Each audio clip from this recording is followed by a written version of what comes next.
Good afternoon, everybody. Welcome to Proverbs with Paul in the afternoon, this rather lovely day today.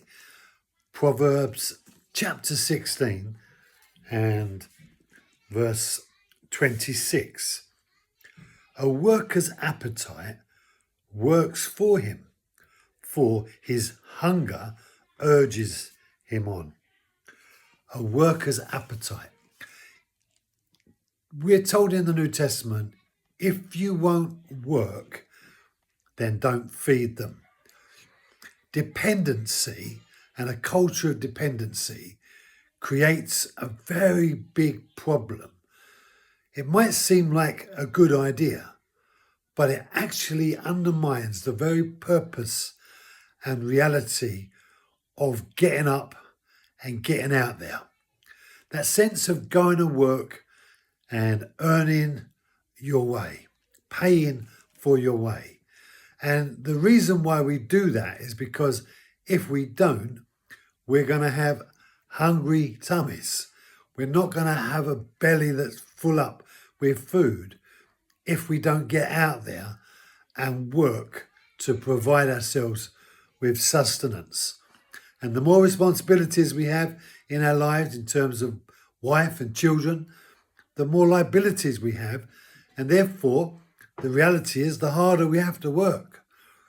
We need to be practical about everyday's life adventures.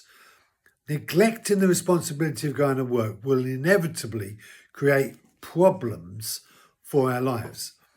And laziness is a very negative quality to be part of a character, and you don't want it.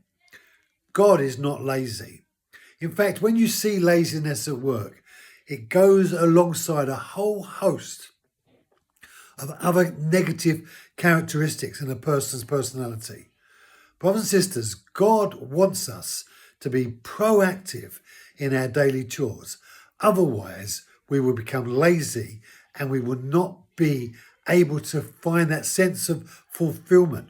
We won't be able to have a sweet rest because the rest that we will be living in will be an unrest, because there's something satisfying about a hard day's work. And even though working too hard is also a problem, we need to recognize that getting up and going to work and living life and doing life is very important.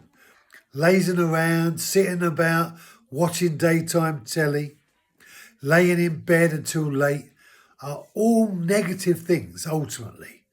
We need to recognise that we need to build structure in our lives, and it's only then that we find a sense of true contentment.